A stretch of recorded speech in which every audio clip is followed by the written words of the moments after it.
پانچویں قسم جہاں لفظ کا حقیقی معنی چھوڑ دیا جاتا ہے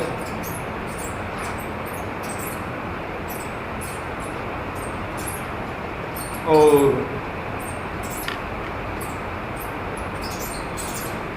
دوسرے معنی پر عمل کیا جاتا ہے،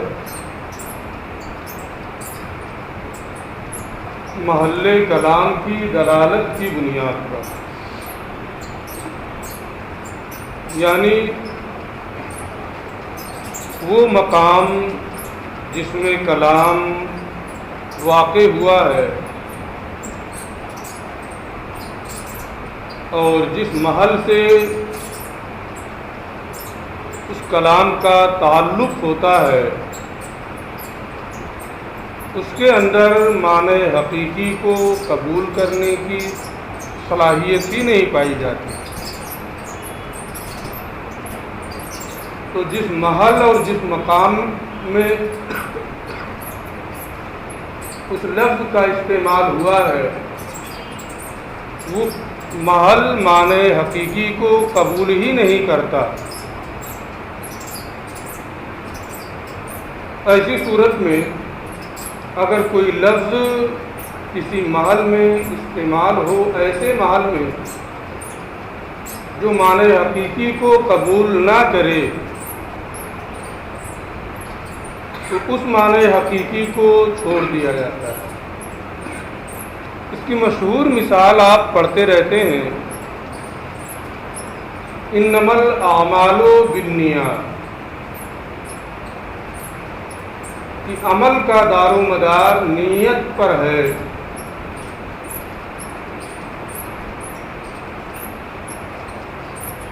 اب یہ حدیث بھی ہے اور ہم دیکھتے ہیں، پڑھتے ہیں کہ بہت سے اعمال ہوتے ہیں جو نیت کے بغیر ہو جاتے ہیں، ان پر حکم کا ترتب نہ ہو یہ الگ بات ہے، لیکن عمل فی نفسہ ہی موجود ہو جاتا ہے۔ جیسے حجر کے بیان میں قدوری میں پڑھا ہوگا کہ کوئی سو رہا ہے، اس کے بغل میں کوئی چھوٹا بچہ سویا ہوا ہے، اس نے کروٹ بدلی اور اس چھوٹے بچے کے اوپر چلا گیا، وہ مر گیا۔ تو کیا وہ جان بوجھ کر اسے مار رہا ہے، نیت کر رہا ہے اسے مارنے کی؟ کوئی نیت اس کی نہیں ہے، لیکن بچہ مر جاتا ہے نا۔ نیت نہیں ہے اس لیے آپ حکم یہی دیں گے کہ نہیں، اگرچہ وہ مر گیا ہو، اس کی سانسیں رک گئی ہوں، لیکن اس نے نیت نہیں کی ہے اس لیے ہم نہیں مانیں گے کہ مر گیا، کہیں گے آپ؟ کوئی بھی آپ کی اس بات کو تسلیم نہیں کر سکتا ہے۔ تو بہت سے اعمال ہیں جو نیت کے بغیر وجود میں آ جاتے ہیں۔ وجود میں آ جانا یہ الگ ہے، اس پر کسی حکم کا مرتب ہونا یہ الگ ہے۔ مثلا عمل ہو گیا، اس پہ ثواب ملے گا کہ نہیں ملے گا؟ اسے عمد کہا جائے گا کہ خطا کہا جائے گا؟ یہ ایک الگ بحث ہے۔ فی نفس ہی تو عمل کا وجود ہو گیا۔ اسی لیے ہمارے فقہا نے یہ فرمایا کہ انما الاعمال بالنیات کا مطلب کیا ہے؟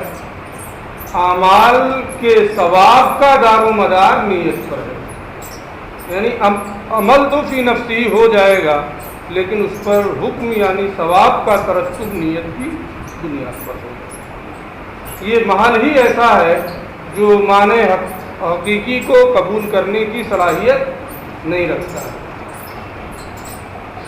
والخامس قد تترک الحقیقت بدلالت محل الکلام، پانچویں نوع جہاں حقیقت کو چھوڑ دیا جاتا ہے محل کلام کی دلالت کی بنیاد پر.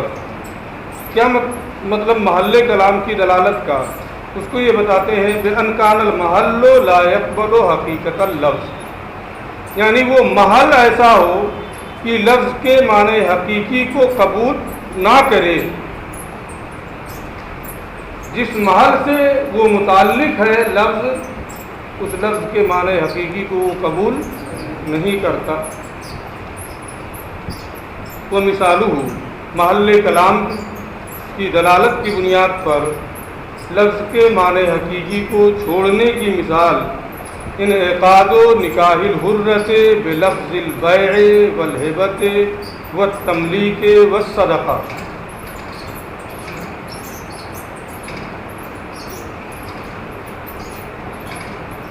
آزاد عورت کے نکاح کا منعقد ہو جانا بیع کے لفظ کے ذریعے سے، ہبہ کے لفظ کے ذریعے سے، تملیک کے لفظ کے ذریعے سے اور صدقہ کے لفظ کے ذریعے سے.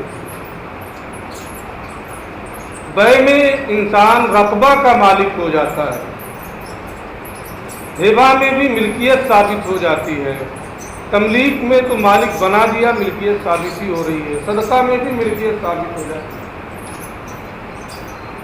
لیکن آزاد آدمی پر، چاہے وہ مرد ہو یا عورت ہو، کسی کی ملکیت ثابت نہیں ہو سکتی ہے. کسی آزاد آدمی کا کوئی مالک ہو جائے یہ ممکن ہی نہیں ہے. تو جب کوئی آزاد عورت کہے بیت و نفسی من کا، یا بند کرو یا وہب تو نفسی لگ، یا ملک تو کا، یا تصدق تو لکا نفسی، میں نے اپنے آپ کو تمہارے لیے صدقہ کر دیا. یہ تمام الفاظ اگر کوئی آزاد عورت کہہ رہی ہے تو ظاہر سی بات ہے کوئی دوسرا آدمی اس کی گردن کا مالک ہو جائے، اس کی ذات کا مالک ہو جائے، اس کے آزاد ہونے کی بنیاد پر یہاں یہ معنی مراد لینا ممکن نہیں ہے. محل کلام کی دلالت اس بات پر ہوتی ہے کہ معنی حقیقی کو قبول کرنے کی یہاں صلاحیت نہیں ہے. اسی لیے ماسبق ہی میں آپ پڑھ چکے ہیں کہ جب یہاں معنی حقیقی کو قبول کرنے کی صلاحیت محل میں نہیں ہے تو اس کا معنی نکاح مراد لیا جائے گا اور اس سے نکاح منعقد ہو جائے گا. ایک مثال اور ماسبق میں آپ پڑھ چکے ہیں، وَقَوْلُهُ لِعَبْدِهِ، آقا کا اپنے غلام سے کہنا، وَهُوَ مَعْرُوفُ النَّسَبِ مِنْ غَيْرِهِ، اس حال میں کہ وہ غلام دوسرے سے معروف النسب ہو، معلوم ہو کہ یہ کس کا لڑکا ہے، کس کا بیٹا ہے. یہ سب معلوم ہے کہ یہ کس کا بیٹا ہے، اس کا نسب لوگوں میں مشہور و معروف ہے. اس معروف النسب غلام سے اگر کوئی کہہ رہا ہے ھذا ابنی، تو جب اس کا نسب معروف و مشہور ہے تو یہ اپنا نسب اس سے ثابت کرنا چاہے، محل کلام اس کو قبول نہیں کر سکتا. جب کسی کا نسب مجہول ہو، پتہ ہی نہ ہو اس کا باپ کون ہے، تو کسی غیر سے اس کا نسب ثابت ہو سکتا ہے. لیکن یہ جب اس کا نسب معروف و مشہور ہے، اسے کوئی کہے ھذا ابنی، تو یہ محل معنی حقیقی کو قبول کرنے کی صلاحیت نہیں رکھتا ہے.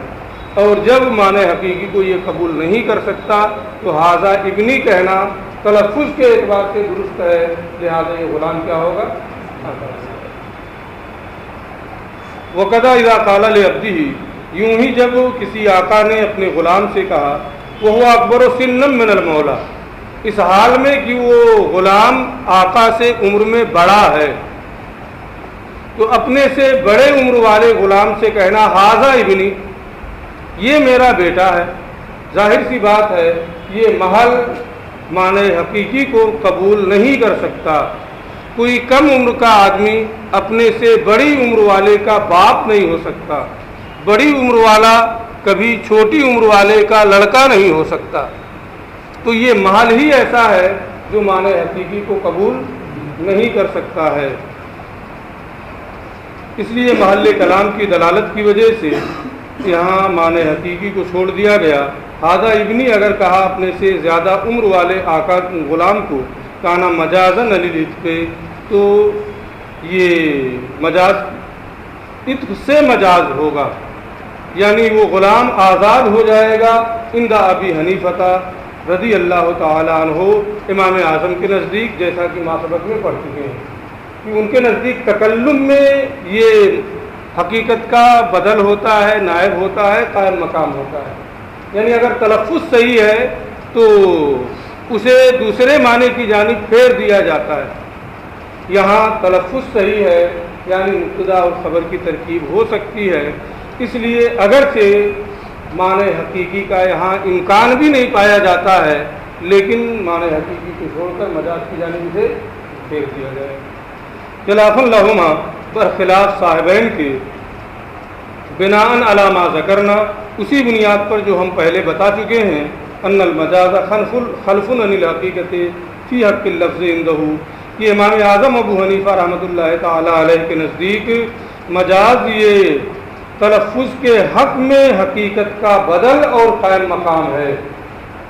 اگر اس کا تلفظ صحیح ہے عربی قواعد و ضوابط کے اعتبار سے، تو اگرچہ معنی حقیقی کا امکان نہ پایا جا رہا ہو، معنی مجازی کو مراد لے لیا جاتا ہے۔ یہاں بھی معنی حقیقی ممکن نہیں ہے لیکن تلفظ صحیح ہے تو آزادی مراد لے لیں گے۔ وفی حق الحکم عندہما، اور صاحبین کے نزدیک حق کے حکم میں، یعنی حقیقت کا امکان ہونا ضروری ہے معنی حقیقی کو چھوڑ کر مجاز کی جانب لے جانے کے لیے۔ بڑی عمر کا غلام چھوٹی عمر والے کا لڑکا ہو جائے، یہاں معنی حقیقی کا امکان ہی نہیں ہے، اس لیے صاحبین یہ فرماتے ہیں یہ کلام لغو ہو جائے گا، کل عدم ہو جائے گا، اس کا کوئی اعتبار نہیں ہوگا۔ وفی حق الحکم عندہما، اور صاحبین رحمہم اللہ کے نزدیک مجاز یہ حکم کے حق میں حقیقت کا نائب، قائم مقام اور بدل ہے۔